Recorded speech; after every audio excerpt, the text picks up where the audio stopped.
Começamos agora mais um Palavra do Professor e o assunto de hoje é recorribilidade. E para falar a respeito desse tema, nós convidamos o Dr. Daniel Assunção Neves, ele que é um dos nomes mais importantes em Direito Processual Civil brasileiro. É advogado, mestre e doutor em Direito Processual Civil pela Universidade de São Paulo. Dr. Daniel, seja muito bem-vindo ao nosso programa. Carlos, é um prazer, obrigado aí pela oportunidade. Bom, recorribilidade entra em pauta justamente por causa do novo Código de Processo Civil. Esse novo código, professor, traz uma alteração na contagem e nos prazos recursais. E como isso vai funcionar? Na verdade, nós temos uma novidade de unificação dos prazos recursais em 15 dias. Há uma exceção, que é o recurso de embargo de declaração, que continua com o prazo que era de 5 dias e continua sendo esse mesmo prazo. Alguns prazos, portanto, aumentaram, a gente não teve diminuição de prazo. Então nós temos, por exemplo, o agravo do instrumento, ele foi de 10 dias para 15. E a mudança mais substancial foi do agravo interno, que era um prazo de 5 dias, inclusive, em razão disso, ele era chamado até carinhosamente de agravinho, porque ele tinha um prazinho menor e tal. E agora também este agravo interno foi para um prazo de 15 dias, de maneira que fica mais fácil, né, para o operador do direito. É só lembrar do embargo de declaração, né, que esse continua com prazo mais exíguo, de 5 dias, e de resto, 15 dias unificado. A questão da contagem do prazo, da forma de contagem do prazo, é uma novidade que não se restringe ao ambiente recursal. Quer dizer, na verdade, o artigo 219 do novo CPC, ele cria uma novidade de contagem de prazos em geral. E qual é a grande novidade? É uma contagem de prazos somente em dias úteis. Quer dizer, significa dizer que nós sempre tivemos a eliminação ou a prorrogação de um prazo quando ele tinha início num dia não considerado útil, sábado, domingo, feriados, férias forenses, e quando ele encerrava num dia não útil, né? Porque aí nunca começa a correr um prazo em dia que não seja útil. E quando ele se encerra num dia que não seja útil, ele se prorroga para o primeiro dia útil subsequente. A novidade, na verdade, é levar em conta essa questão do dia útil ou não durante a contagem do prazo. Então imagina que você tem um prazo de 5 dias para entrar com embargo de declaração, teu prazo começa na quinta, você conta quinta, sexta, não conta mais sábado, domingo, e aí vai contar segunda, terça e só vai fazer o protocolo do seu recurso na quarta-feira. Então aí, nessa contagem simples, você ganhou 2 dias, né? Vale para os recursos, vale para os atos processuais em geral. Só não aplica para aqueles atos da parte. Então, se você for intimado para cumprir uma obrigação em 10 dias, aí a contagem é contínua. Aí valem os dias que não sejam úteis também. Mas como o ato de recorrer, ele é um ato sempre postulatório, ele é sempre um ato a ser praticado pelo advogado, nunca pela parte, aí é uma tranquilidade absoluta. Todo prazo recursal tem a contagem nos termos do 219 caput, ou seja, dias úteis não são mais computados. Doutor, e o novo Código de Processo Civil ele surge para simplificar o sistema recursal. Como isso vai ser feito? Olha, eu não sei se ele vai conseguir, né? O fato é que nós temos uma supressão de 2 espécies recursais, o que é sempre uma boa notícia, né? Não temos mais o agravo interno, que é o agravo retido, perdão, que era um agravo de decisões interlocutórias de primeiro grau. Esse, ele em absoluto nos deixou, acabou de fato. E tínhamos também os embargos infringentes, né? E os embargos infringentes, eles nos deixam também, mas a sua alma permanece penando sobre o novo CPC, porque, substituindo este recurso, foi criada uma técnica diferenciada de julgamento, está no artigo 942, que acaba, na verdade, ocupando esse espaço. Não se trata de recurso, inclusive porque ela é uma técnica que é imposta de ofício pelo tribunal, mas com o mesmo espírito, né, de você aumentar a colegialidade do órgão para qualificar aquelas decisões que nas hipóteses legais não foram dadas por unanimidade, decisões por maioria de votos. Você chama mais desembargadores, mais ministros, até eventualmente no caso da ação rescisória, para que a decisão seja mais ampla em termos numéricos e espera-se que com isso qualitativamente melhor. Agora, a supressão desses 2 recursos, ela vai realmente, no geral, uma maior otimização no ambiente recursal? Eu tenho sérias dúvidas, porque o agravo retido era muito pouco usado e os embargos infringentes também. e aí, além de ser pouco usado, ele vai ser substituído por essa regra de julgamento. Quer dizer, a minha maior preocupação, e a gente hoje na palestra vai trabalhar bastante isso, é a questão da recorribilidade das interlocutórias de primeiro grau. Que no CPC antigo era tranquilo, né? De sentença você apela, de interlocutória você agrava, e com o artigo 1015 do novo CPC, cria-se um rol restritivo de cabimento do agravo de instrumento, e isso já está gerando uma grande confusão, gera muitos problemas práticos, muito mais problemas do que soluções. Então se vendeu a ideia do CPC como um diploma que iria atuar de forma concernente com os princípios da economia processual e da duração razoável do processo. Mas pelo menos nesse primeiro momento, essa questão da recorribilidade, em especial das interlocutórias em primeiro grau, ela tende a criar tanta complicação na prática que o efeito deve ser exatamente o contrário. O senhor falou de problemas em decorrência dessa mudança. Quais problemas são esses? O senhor pode dar exemplos? Veja só, né? Eu vou aqui já pontuar o grande problema prático que a gente está vivendo.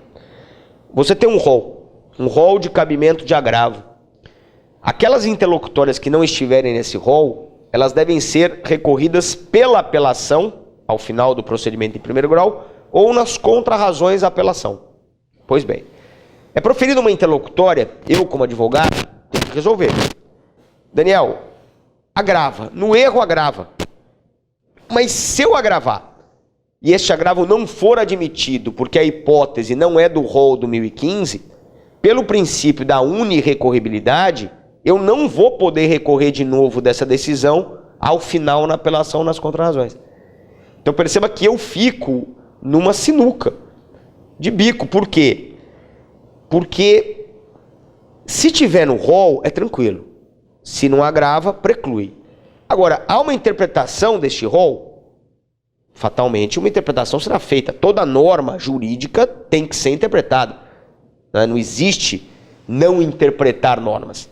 Então, é um rol exauriente? Eu acho que sim, mas ele vai ser interpretado. Hipóteses que não estão ali expressamente consagradas, certamente vão vingar como hipótese de cabimento do agravo de instrumento.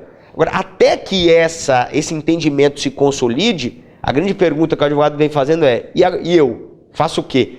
Porque de qualquer maneira é um risco. Se eu agravo, o tribunal diz que não cabe, eu perdi o recurso. Se eu não agravo e deixo para recorrer depois, eu perdi a oportunidade de recorrer no momento tempestivo. Então esse é um problema prático bastante sensível. O senhor também falou dos embargos infringentes, que eles desaparecem no novo CPC.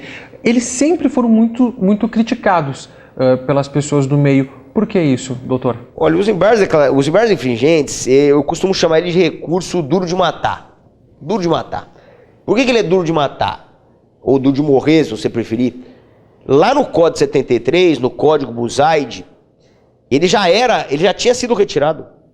Nas redações primeiras do CPC de 73, os embargos infringentes já tinham nos deixado como espécie recursal.